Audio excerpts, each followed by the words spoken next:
Seahawks Today is sponsored by Manscaped. You can save 20% off and get free shipping when you go to manscaped.com and use the promo code Seahawks. Start saving today. We're going to tell you more about Manscaped and their fantastic products that keep us all clean coming up later on in the show. It is the biggest game of the year so far for your Seattle Seahawks as they take on the Pittsburgh Steelers in week number 17 in the National Football League. The Seahawks trying to keep their playoff hopes alive. They need this one badly. The Steelers, they need this one badly as well as they try to keep their playoff hopes alive in the AFC. The Seahawks come in with momentum. 2 straight wins, 2 straight comeback performances. But can they finish the job and get into the tournament? We'll see how they fare this week. Between now and Sunday, we are in a sub-battle with our Steelers channel, Jack Sperry and the gang, and they have passed up 40,000 subscribers. Congrats to them on that accomplishment. But I got to tell you, I don't want to just beat those nasty Steeler fans on the football field. I want to beat them off the football field as well and show why we have the best fans in the National Football League and not those stinky Steelers like Jack Sperry. In fact, he's sending a video with a little trash talk. Seahawks fans, you guys remember how Super Bowl 40 ended up there at Ford Field. The Steelers kicked your ass, took home the Lombardi Trophy, and I think the same thing's going to happen this week. Season's on the line for the black and gold, and I think they're going to take the dub, and the Seahawks are going to once again take the L. And also, not just on the field, but also in this sub-battle, F the Seahawks, F Tyler Jones, and F the Seattle Seahawks. We're not letting Spare Dog talk to us like that. Subscribe now to Seahawks Today. Let's win this sub-battle, and we'll get started with today's show. Let's begin with the playoff picture in the NFC. The Seahawks enter the weekend at 8-7, holding on to the final playoff spot in the NFC, with the Rams ahead of them at 8-7. The Seahawks, if they're going to get in the postseason, will either be the 7 or the 6 seed, one of the two. But they have a lot of teams right on their heels. The Vikings, Falcons, Packers, and Saints all at 7-8 at this point. Meanwhile, on the other side for the Pittsburgh Steelers, we mentioned their similar position. They have the same record as Seattle, but they are out of the postseason right now with the Colts having the tiebreaker for the final spot. They need this game badly if they're going to make the playoffs in the AFC. The injury report for both these teams. Let's start off with the Seahawks. Frank Clark got a little illness. He's questionable. Jamal Adams, haven't seen him in a couple of weeks with that knee issue. He's questionable. Dee Eskridge with the ribs issue. Devon Witherspoon with the hip injury that he suffered against the Niners. He's questionable, as is Jordyn Brooks with the ankle injury. He is questionable. Meanwhile, on the Steelers side of things, a couple notable names. Minkah Fitzpatrick with the knee injury. He's questionable. And Kenny Pickett with the ankle injury. He's questionable. They've already announced that Mason Rudolph will get the start at quarterback and that Kenny Pickett will likely dress and be the number 2 quarterback potentially for the Pittsburgh Steelers there. For me, yes, there are some notable names for the Seahawks on that injury report when you're talking Devon Witherspoon and Jordyn Brooks and those guys. I get all that. But it's not an excuse for the Seahawks not to be able to play through those said injuries and find a way to win. The Seahawks still have to find a way to get the job done one way or the other, and I think they can do that. If the Seahawks lose this week, it's not because somebody was out. That's not an excuse. The Seahawks still have a job to do. They still got to take care of business. Later on the show, I'll give you my prediction of how this game will play out, who I think wins, what the final score is going to be. But I want to hear from you guys first. Give me your prediction. Who wins? What's the final? Let us know in the comments section. Our pinned comment today. Answer it. Let us know what you think. First off, in our keys to victory, let's begin with pressure on the quarterback. We mentioned Mason Rudolph getting the start for the Pittsburgh Steelers. And let's be frank, the Steelers' offense, for the most part, has been horrible this year. They have been a mess. They fired their OC, Matt Canada, a little over halfway through the season.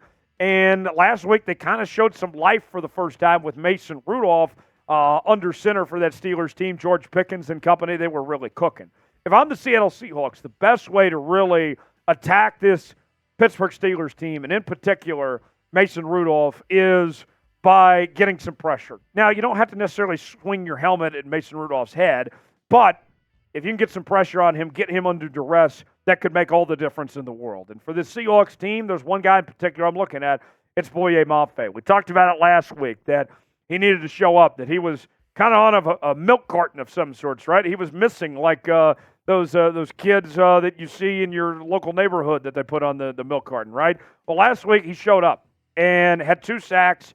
He ended the streak. He had, about 5 straight games prior to that without a sack. Now he's got 9 on the season, 15 QB hits, 9 tackles for loss. Watch out for Boye to step up to the plate once again. And here's what we're looking at as far as the matchup that the Seahawks have facing against Mason Rudolph. This is a guy that last week threw for nearly 300 yards in 2 touchdowns here. So can't let Mason get hot. He's proven that he can still play at a high level. As far as that goes, getting pressure will be key. It is a Sunday afternoon, and if you're like me, then you probably grew up going to church and mom and dad telling you, hey, it's Sunday. You got to bring your Sunday best and put your best foot forward. And if I'm Geno Smith and Seattle Seahawks, it's a Sunday afternoon. You're on the brink of making the postseason. You're playing a Steelers team that is very hungry themselves. I need the best version of Geno Smith we can possibly get. I need mistake-free football from Geno Smith. And I understand that's easier said than done, but the bottom line is this. This is basically a playoff game for the Seahawks here. And this Steelers defense is very stingy. This is a group that the reason why they've lost the games they've had and had the up-and-down season has not been because of the defense. This is one of the best defenses in the league. And the Seahawks have to do what they can. Geno Smith has to put his best foot forward and to give this team a chance. You don't want to give away any extra possessions and make things harder for yourselves because these 2 teams, I think on paper, are pretty evenly matched. Geno enters this Sunday with 17 touchdowns, 9 picks. But I'll say this. He comes into this week coming off a strong performance last week. He looked very good against Tennessee. If he plays like he did against Tennessee, I think that would be enough. Just mistake-free football, bring your best foot forward, and don't even make us think about Drew Lock. Don't remind us that Drew Lock is there waiting in the wings. What's your confidence level in Geno Smith right now? He was injured just a couple weeks ago. He did put together a come-from-behind win last week. What is your confidence level in the Seahawks quarterback? Weigh in that comment section. Let me know what you think. 1 through 10, how confident you're feeling about Geno at the moment. Today's show is sponsored by Manscaped. Step into 2024 with confidence thanks to Manscaped, where resolutions are met and hairs are neatly kept. As the new year approaches, why not make self-improvement a breeze by keeping your body well-groomed? Introducing Manscaped's Performance Package 5.0 Ultra, the ultimate all-inclusive kit designed to help you feel clean-cut and confident as you should. Featuring the Powerhouse Lawnmower 5.0 Ultra, this next-gen trimmer ensures precision and ease when tackling your toughest hairs. So kick off your 2024 with a trim above the rest and use code Seahawks at manscaped.com for 20% off plus free shipping. The Performance Package 5.0 Ultra is here, and let me tell you what this includes, folks. The bundle has the brand-new Lawnmower 5.0 Ultra, the Weed Whacker 2.0 ear and nose hair trimmer, and the essential aftercare products like the Crop Soother Ball Aftershave Lotion, the Crop Preserver Anti-Chafing Ball Deodorant, and 2 free gifts. Look, nobody wants stinky balls. Come on now. Do your girl a favor there. Get 20% off and free shipping with code Seahawks at manscaped.com. That's 20% off with free shipping at manscaped.com. Use code Seahawks. Happy New Year to your balls. Your girl will thank you later. Check out Manscaped today, proud partner of Seahawks Today. Back to our keys to victory for Seattle here, winning the turnover battle. We talked about Geno and his best effort, right, of playing mistake-free. One of the things when I scout this Steelers team that I found fascinating, how well this team is when it comes to turnover margin. Every possession matters, right? And when it comes to takeaways, the Pittsburgh Steelers are as good as anybody. Think about this. The Steelers are ranked first in the NFL in turnover margin, 0.07.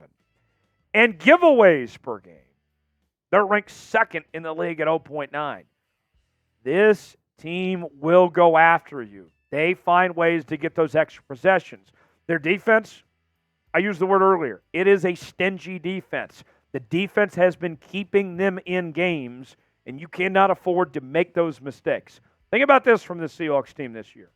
Their turnover stats aren't terrible. They're in the top 11 in turnover margin and giveaways.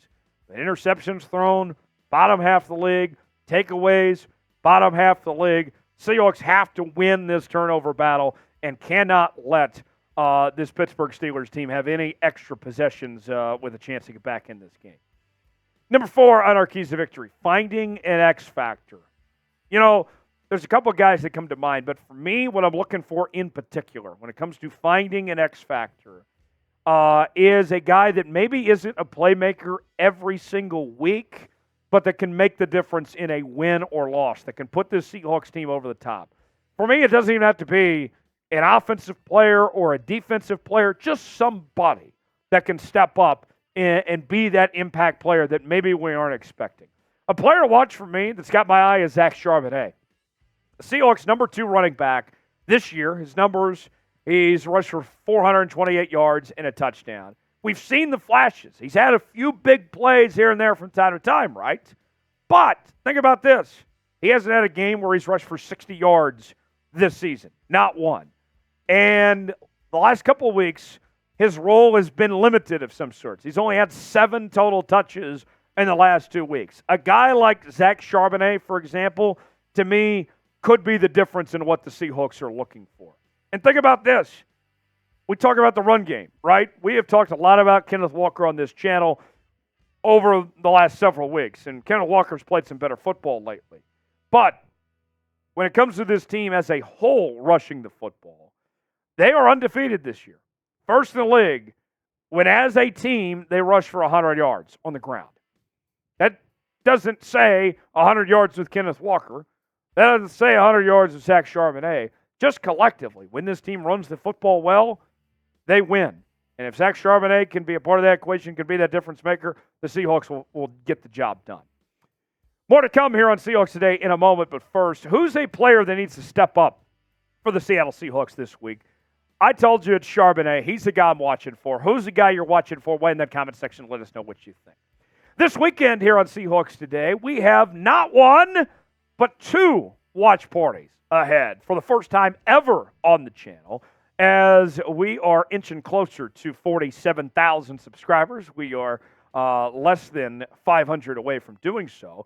We're going to be live not just for Seahawks Steelers on Sunday, but also on Monday night for the All-State Sugar Bowl. New Year's night, your Washington Huskies taking on the Texas Longhorns, 2 of the top quarterback prospects in the 2024 draft. Michael Penix Jr. and Quinn Ewers square off with a spot in the college football playoff national title game on the line. Our coverage will begin on Monday at 8 p.m. Eastern Time. You will not want to miss it. Washington and Texas, the All-State Sugar Bowl from New Orleans, live on Seahawks Today. We will see you then.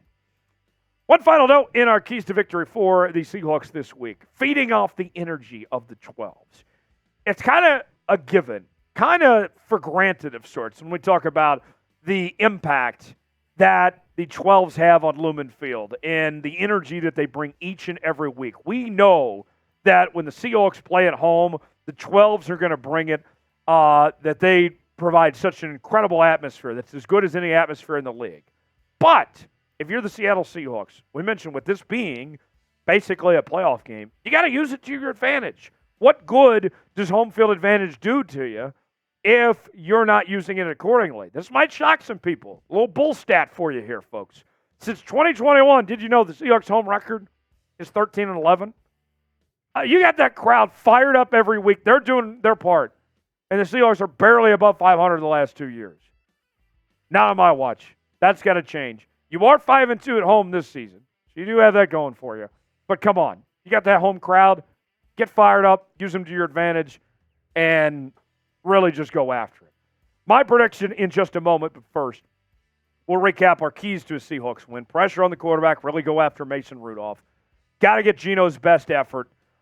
Win the turnover battle. Find an X factor. Zach Charbonnet, I'm looking at you. And feed off the energies of the 12s and the crowd. If the Seahawks do that, I think they win. Now, Some of you are probably thinking, oh, yeah, Seahawks win 20-17 for the third week in a row, right? Not quite, but I do think the Seahawks win. I got a little more scoring than we've seen the last few weeks. I got Seattle in a close one, 24-20, and I'm not ruling out the possibility of the Seahawks do it in the final possession again. Another comeback victory. Why not, right? That's my prediction. What is your prediction? Break the score in that comment section. Who wins? What's the final going to be? Weigh in and let us know. We will see you next time right here on Seahawks Today. Go Hawks.